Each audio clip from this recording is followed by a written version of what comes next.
if you look at me, I am a professional procrastinator. To digest that they're not going to be my little third graders forever. Hey teammates, welcome back to Teaching with Tenia. It is officially 2023 and I hope your new year is starting off as you would have liked it to start off, and that you're ready in a new state of mind to just head and conquer all of your goals. 2022 was such a pivotal year for me. Like, I stopped playing basketball, which I've been playing for most of my life.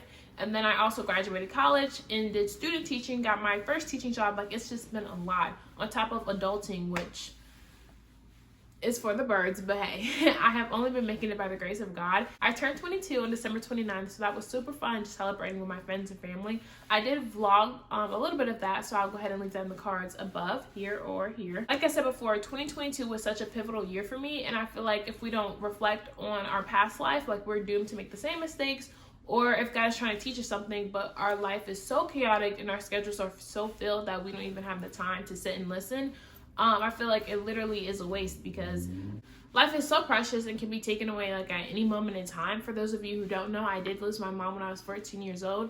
And mom, it just made me super intentional. I feel like more intentional than people my age. It was actually pretty funny. Quick side note before I start this. I feel like you guys are like my best friends. I just talked to my camera. But my coworkers just found out that I was 22 because the principal announced it was my birthday. All of that. They're like, oh wow, you're 22.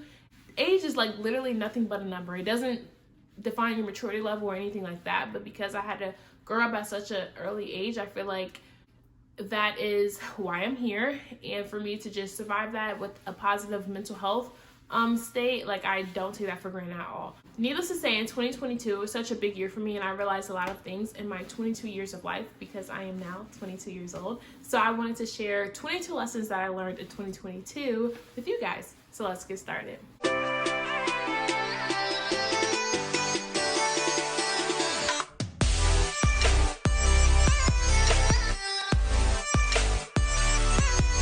I don't want this video to be too long, so if you want me to elaborate down in the comments or have questions about anything that I say or any lessons that I've learned, then go ahead and leave those in the comments below. First lesson I have learned is that nothing happens on accident. Nothing is a mistake or just a coincidence. I truly believe that God has ordained the story of life and our narrative to fit His, and no matter the people we come in contact with, the people that we interact with, the jobs or professions, like, our passions inside of our heart, like, nothing is on accident. The stuff that you care about, the stuff that you don't care about, there's a reason for that. Oh, and by the way, these are not in any particular order. The second lesson that I have learned is that you have control over the life you're going to live. I feel like not a lot of people realize this, because a lot of people are like, this is life, this is just the cards that I was dealt. By the end of the day, yes, you may have circumstances that you can't control. By the end of the day, like, you have a decision to analyze, reflect on those decisions or situations that you're in, but you can make a difference. And I tell my students this every day, like, no matter what's going on or what circumstances you are in, you have a deliberate choice that you can make in your head. I'm going to do this, this, and this to get better and to slowly work my way out of a situation, or to make the life of my dreams happen for myself. This next one goes along with the previous one, which is every decision has a consequence or a sacrifice. Like, no matter what you're doing, you're sacrificing something. And I feel like you have to be okay with that sacrifice, because at the end of the day, like, it's for a better good or whatever the purpose that God's calling you to. Fourth lesson is that adulting is hard. Like, after I graduated, it's just been one thing after another that I haven't completely shared about on social media. Maybe when God lays it on my heart, or when there's a right time, I would definitely share with you guys. But adulting is hard, and I feel like I have said this a lot. This also goes into my teaching is hard video. I have conditioned myself to say that. Another lesson I didn't write down, but your words are so, so powerful. Like, if I say adulting is hard, it's going to continue to be hard. Instead of putting policies, procedures, and just routines in my life to make it not hard, adulting can be challenging, yes, but at the end of the day, I feel like it's growing pains, and we're all growing up. So making sure that this is what I had to learn. Making sure that I'm not making my life harder than it has to be by, like, procrastinating or putting things off that I know that I need to be doing either after school or when I have time, instead of scrolling on social media and other things. The fifth lesson that I've realized is you will never have enough time. Like, time is something that I have complained about for a long time, or told myself a lie that I don't have enough time, When I actually started to log my day and realize what am I doing, or the lack thereof, like what I'm not doing, there is plenty of time in a day. It's just getting better at time management, something that I have had to realize that I have a lot of hours in the day that I just throw away because I didn't want to wake up early or because I was just lollygagging at work when I could have been doing other things. So there is plenty of time in a day. God gives everybody 24 hours, and it's what you do with that. I feel like it's the difference between people that are successful and people that are not successful, because we all have the same amount of hours in a day. For the sixth lesson I've learned is that nothing is absolute and nothing is forever. And this was a hard lesson to swallow and to realize, because at the end of the day, like, we want our life to be the same or have experiences forever, especially if they're really good ones. For example, like in college, like, it was bittersweet to leave college, and I realized that I was only there for a time period, and I met those people during the time that God wanted me to meet them. So nothing is forever. You can set routines all day long, but at some point you're going to grow out of them. At some point you're going to have to change something different and reflect on yourself, because nothing's absolute, nothing forever. Like, we want life to be here forever, and it's like, it's just not. So making the most of our time, energy, and efforts is like the best thing that we could do right now. And that is a hard lesson, because even with my students, like, I'm realizing that it's halfway through this school year and it's class forever. Like, can I teach this class forever? And it's absolutely not true. Like, this goes back to my first lesson, which is like, there's a reason they're in my class for this time. And just for my first year, like, my students are absolutely amazing, and I love them with my whole heart. It's just hard to digest that they're not going to be my little third graders forever. Lesson number 7, which is that pick the people in your life wisely. Now, this one is very important, and I'm going to say it louder for the people in the back. Pick the people in your life wisely. And I know that may be controversial, whatever, but you decide who has access to you or who you intentionally spend your time, energy, and effort with. And I understand that, yes, we are born in the family we are in. Like, there's certain things like we can't control the people in our life or your family. But I've had to come to the hard realization that everybody doesn't have good intentions for you. And biblically, if they're not adding to you, like, it is okay to cut them off. It has been a really hard lesson for me to digest and understand, because yes, you may love these people with your whole heart, but if they're not the best for you or they're not adding positive things to you, and don't get me wrong, sometimes God places people in your life to grow you, strengthen you, challenge you, like all those things. But there are also people in your life that just want to take from you and are not conducive to your life. So that's another lesson I've had to learn. Lesson 8, your habits matter. The habits you do matter. The habits you don't do matter. And I feel like I've heard a lot of people, even some friends of mine, say, hey, oh no, this happened to me, like, oh, woe is me attitude. But my question, in a loving tone, just like I'm talking to you like you guys are my friends, what are you doing about it? I tell my students this as well. The habits that you do or what you don't do, if you are in the habit of not doing your work or not doing what you're supposed to do, like, that is going to eventually going to creep up to you. I was listening to a podcast earlier this week, and it had this analogy, really resonated with this, because my students are, like, most of them are visual learners. So if you tell them, like, hey, you have a chip every day, like I have my classroom management system as chips, you're putting a chip in for the habits you want to be, the person you want to be, the student you want to be. Are you constantly doing the habits of the person you want to be? Lesson 9, you will never regret investing in yourself. And I learned this lesson actually the hard way, because sometimes I, as a Capricorn and just striving to have the heart of Jesus, I just want everybody to be okay, making sure that everybody is good. I will put myself on the back burner. I feel like that's my teacher heart. That's my just caring, compassion, human heart.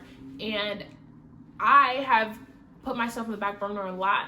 But the thing is, like, every time I did reinvest in myself, spend time with Jesus, like, did everything to help promote my self-growth and just better me as a human being, like, I've never regretted it. So I want to continue doing that in this new year. Lesson 10 is, when you look good, you feel good. This goes in with a lot of things in life. I feel like when you have, like, the best quality equipment, clothes, whatever, like, when you just feel good, look good, like, you do good, and naturally it's just that effect. And I feel like everybody looks good, may be different, but as long as you, like, intentionally put yourself together, or with me on Saturdays, like, I don't have work Saturdays and Sundays, but intentionally putting on like a cute lounge set or whatever. Like, it just motivates me to do good. That can go with a lot of things, but I have noticed a life lesson with me is like when I look good, I feel good, I do good. Like, all of it is like intertwined. I've had to learn this the hard way as well, which is give myself more time for everything. Because if you look at me, I am a professional procrastinator. And it's crazy because I've been saying I was going to start this YouTube channel forever. Let me tell you. Family, friends, you talk to them, oh, I have a YouTube channel, oh, I have a YouTube channel. Where is it at? I don't know. So this was a huge leap of faith for me. So I'm so thankful that each and every one of you guys are watching and subscribing. For example, my student learning plans needs to be done by this date. If I make that 2 days or even a week earlier, I am less likely to procrastinate and produce better quality of work when I'm not rushing and trying to get things done just to check it off my list.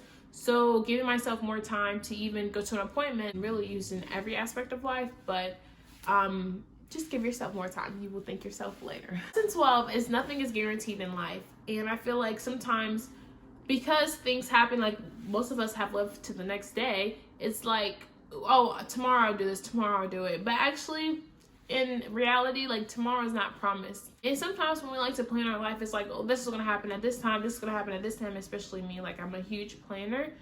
But I've had to give myself grace in this area too, because you may have one plan, but guess what? God may have another one, and it's most likely better. So just being flexible in that area and realizing that nothing is guaranteed. So make sure you take everything with a grateful heart and just be thankful, because I said nothing in life is guaranteed. Lesson 13 is prayer is powerful. I have heard of this spiritual discipline for a long time, and quite frankly, I was, of course, the Christian that only went to God when I need something. But having a constant conversation with God, like prayer is just talking to God. Like, you don't have to be all formal or however you think prayer should look like. It literally can just be talking to God like I'm talking to you. Like, Lord, I need help. Lord, I need strength. Lord, help me deal with this student today. Like, whatever that may be, just being constant. This past year has totally like transformed my prayer life, and I am super grateful for it, and have seen the power of prayer. Like, no matter what it is, good, happy, sad, bad, ugly, like, just go ahead and pray about it. Lesson 14, nobody's gonna listen to you if you are saying things in a nasty tone. This one's actually pretty funny because the situation this lesson derived from is hilarious. But I have realized, especially now that I'm working in the professional world, at school, people can say things all day long, give you suggestions, give you tips or whatever. But if their attitude or their tone is just not where it's supposed to be, no one is going to listen to you. It's actually really sad because I know this one professional that works with me, like, she has great ideas, but sometimes she just comes off in such the wrong way that like, nobody wants to hear what she has to say or any of her great ideas because her tone is just not the best. So I have even had to watch myself the way I talk to students. Like, if I'm yelling all day long at students, which I'm not even a yeller, but you know, we have some days that you think that you need to raise your voice. This is not what you say, it's how you say it. And I feel like even some people that just grew up accustomed to yelling, like, it just doesn't work for me. Like, I know for me, like, when my coaches yell or even my family members yell, like, I'm like, what are you saying? Because it goes in one ear and out the other. So it's not what you say, is literally how you say it. And there's a certain way to talk to another human being that I feel like some people have lost that respect and dignity, not even for other people, but for themselves, that you have to yell or feel like in a conversation you cannot get your point across without raising your voice. Lesson 15 is everyone is not you. I cannot expect everyone to do things the way I do it, do things how I do it, or even the way I want them to do it. For example, common sense, and you heard the time. I've even said it myself. I've heard the saying that common sense is not so common because everybody's common is not common. Everybody had a different household, a different upbringing, all of that. And another point to this is that everyone is not you. So you are so special. Like, the way you do it and how you do it is low-key your superpower. And I tell my students every day, like, we all have the superpower within us. And are you going to use that superpower for good, or are you going to use that superpower for bad? It's up to you, and you have a choice to make. Lesson 16 is if you don't plan, you plan to fail. And this one resonates with me a lot because when I realized this, I'm like, I literally need a plan for everything. I have learned to plan better, especially at work. Like, I can't wait to show you all my teacher planning, organizing, all of those type of tips. But for me, like outside of work is where I struggle the most with not planning, because I don't get a lot of adulting things done that I need to. Lesson 17 is accountability is rare. Not many people take accountability, and I feel like this is like a low-key, like a lost art, and a lot of people are just going around hurting other people and not being a kind human. I stress this a lot because the world and life in general is very challenging. So for you to hurt someone or do something wrong and not account for your actions, or even tell them you're sorry, or even admit that you realized that you were hurt, sorry, or that you may have hurt their feelings. I feel like we all have a conviction spirit inside of us that tells us right from wrong. And I feel like a lot of people are like, oh, it's whatever, I'm not really going to apologize, or they even do apologize and give a half-but apology. Like, it is insane to me. But if you know that you did something wrong to somebody, I behoove you, this is a new word I learned, I behoove you to go apologize, because not apologizing to people is showing that you cannot take accountability. And accountability, I know, is super rare, but I feel like it needs to come right back alive, because you cannot go around life hurting other people. And I see why they have that saying, like, hurt people. And I just never want to be the one to hurt anybody else. So the fact that you know that you have done wrong to somebody else and not take accountability, like, absolutely blows my mind. So that is another lesson that I've learned. Accountability is super rare. Love is an action. If you love someone or if you care about them, I feel like you will go out of your way to show it by having accountability, not telling stories, whatever that may be. Like, love is an action. And if you love someone, like I said, we only have a certain amount of time here, and we never know when our last day is going to be. So just make sure you reach out to them, you tell them you love them. Lesson 19 is everything you do should be for the glory of God. And if you do anything outside of God's glory, or like trying to shed his light, it's not going to work. And then you're going to feel so unfulfilled, because we can work for ourselves all day long, but to know that there is something bigger than ourselves that we're working for, it gives you so much purpose and light and love to be shared. And I feel like in everything, like even this channel for me, teaching, like, it's like a ministry, it's like a work of art, but in a different way, to just express yourself and let you know that everything is for the glory of God. And so I've realized that I don't want to do anything if it's not for his glory. Like, at the end of the day, I can work here all day long, but as soon as I take my last breath, what is my legacy going to be? Lesson 20, we're almost done here. Lesson 20 is that nothing happens overnight. Like, you can have dreams all day long and want to make them happen. This refers to my other point that I've talked about, which is our generation having that instant gratification. Nothing's going to happen overnight, and that sucks. Like, literally sucks when I realized that, because you could do things all day long or try to take the quick route, and it's just not going to work, because the person you want to be, the goals you want to reach, usually, if they're worth anything, takes time. And although I feel like time isn't moving at the speed we want it to, days are long, but the years are short. And that is just so true. And I've only been on earth for 22 years. And I'm like, how am I this age already? Needless to say, nothing happens overnight. And it takes work and intentionality and time to get to where you want to be. Lesson 21. This also hits home because I realized this year. Nobody cares what you're doing. I know it sounds weird to say, but I feel like sometimes, like, even my friends and I have talked, like, nobody really cares what you're doing. Like, sometimes you're afraid to post things or do whatever because you feel like it's not you, or people are going to judge you or do whatever. At the end of the day, like, your life is your life, and you have to make decisions on your own. And if you look at the grand scheme of things, nobody is sitting down and having a log, except for God, of your mistakes, your successes, your accomplishments. Like, if you're scrolling on social media, like, they will see one thing or whatever. But after I made a switch that I'm gonna do whatever I want to do, this was about 2 years ago, but I just realized it in 2022 because me and my friend were talking, that nobody really cares what you're doing. And I feel like we have or put so much emphasis on other people's opinions of ourselves that we're not even living our true, authentic, genuine lives that we should be living. So just take the pressure off and realize that nobody's watching you as much as you think they are. Along with this is also crazy. Like, you never know who is watching you.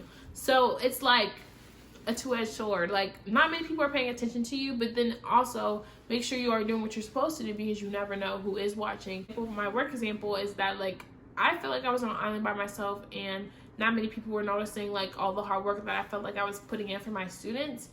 And a month later, I was teacher of the month. I was like, how?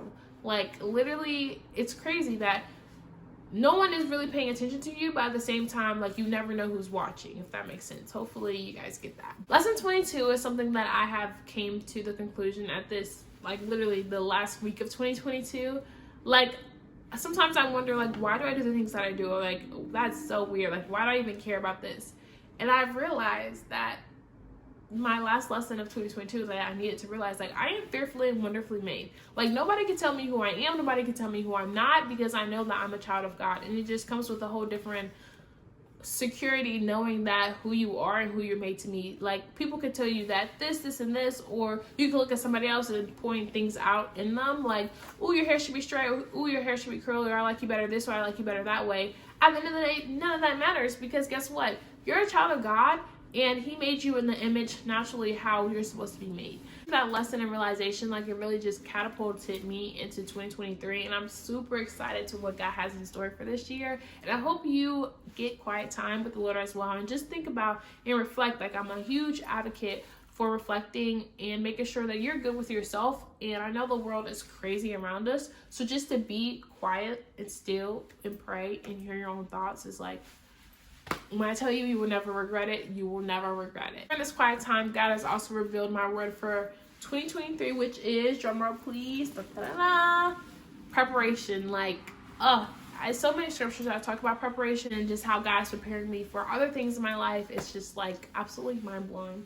Anyways, I hope this video is not too long. Thank you so much for sticking around. Don't forget to create a great day, and I'll see you guys in my next one. Peace.